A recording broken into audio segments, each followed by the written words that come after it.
International commentators Peter Drury. Argentina off and running, and it's Kun Aguero!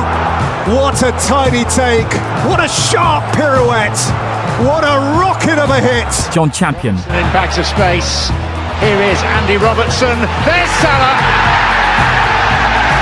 Liverpool open for business as per usual. It's taken less than 19 minutes for this remarkable Egyptian. Robert Marawa, formerly of SuperSport. People were saying welcome back, and I said it wasn't a welcome back. It's actually a continuation of a journey. And Ghana's finest, Kwabena Yeboah. It's the back of the net on Luwa. The absolute dream team on one show, on a night, via multiple multimedia platforms, and with the perfect team. The JoySports team assembled heavyweights on a special edition of PM Express to discuss football after COVID. The anticipation really hit fever pitch as football fans across the world began to imagine the splendid lineup in one place on Joy News. The promotion seemed to be the show proper, with incredible reaction after the news went out.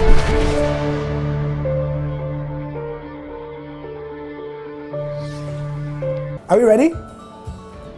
We good? Okay. So we are here for the testing session for Tuesday's PM Express, where we are having a discussion on football after COVID-19. What's going to happen? We've lined up quite the panel, and one of them is here with us.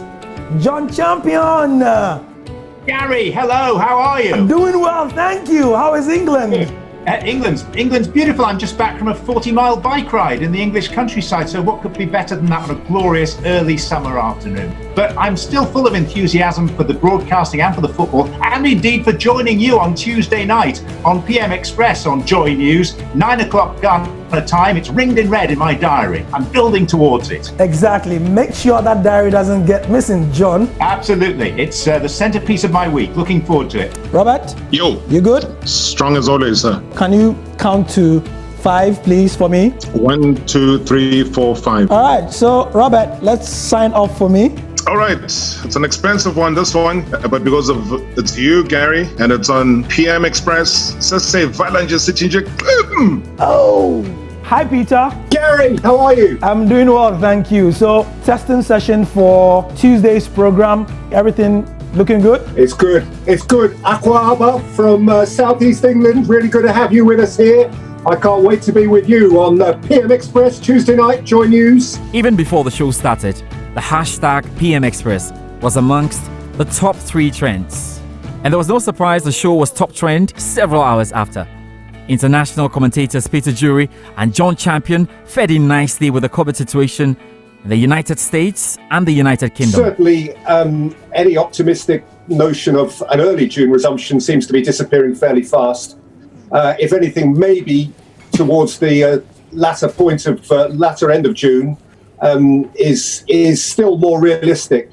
Listen, the fact that I think 6 members of personnel out of 748 tested today, I guess, I mean, none of us are experts. We're here as lovers of football and not necessarily understanders or articulators of the world of health or politics. But I guess 6 out of 748 was probably a statistical likelihood. In itself, I wouldn't have thought that it's a huge setback. I think there's an understanding, as has already been said, that within the great industry of football, there will be those, A, who are reluctant to return this promptly, and B, who, as a matter of fact, are going to find themselves face to face with the core problem itself. At a quarantine tournament for all 26 of their clubs at the Wide World of Sports at Disney in Orlando, Florida. And the plan is that all the players should come in at the start of June, do all their training there whilst under quarantine, 4 weeks of it, then play a 5-week tournament. And I use tournament with inverted commas around it because it's just a way of dressing up a portion of what would be their regular league season. It would be a knockout event, but teams that were knocked out would still have to fulfill other fixtures that would count towards the league against other teams that had exited early. So the thought process there is that they can do that. That then gets them to mid-August. The games would take place over a 5-week period.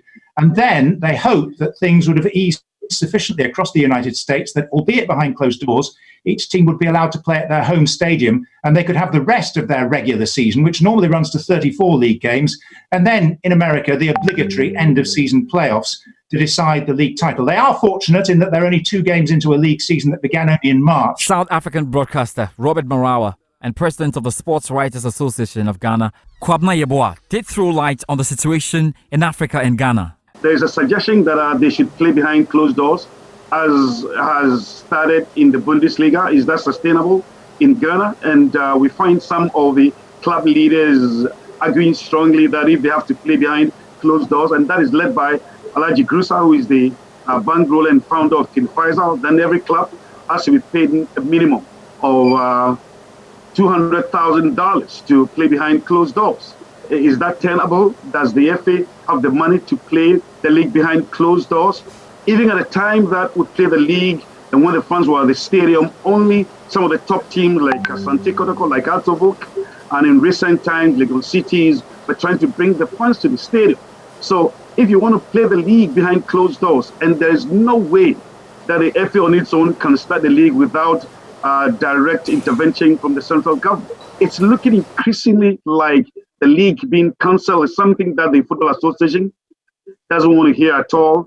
And let me use this platform to appeal to the central government. And it's something that a lot of people have already expressed concern.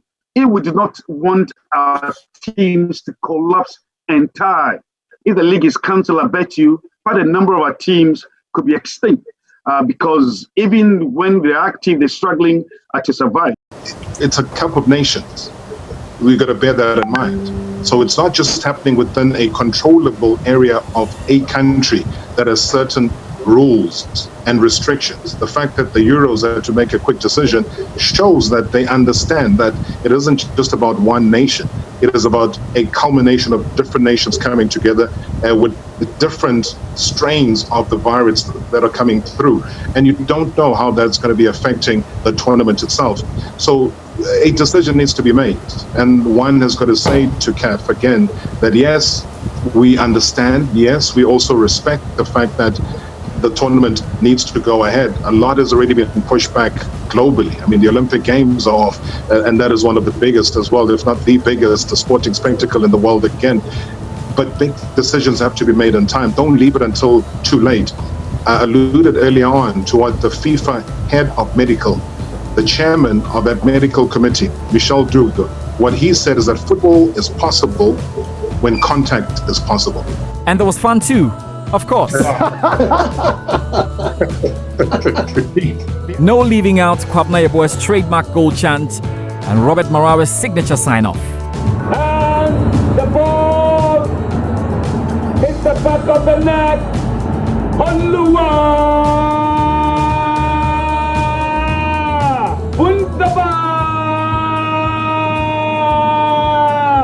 As we're about to go to the break, and as I'm taking this break away from you, Gary, I'm just going to be saying we'll be back pretty soon with all of these experts and your comments.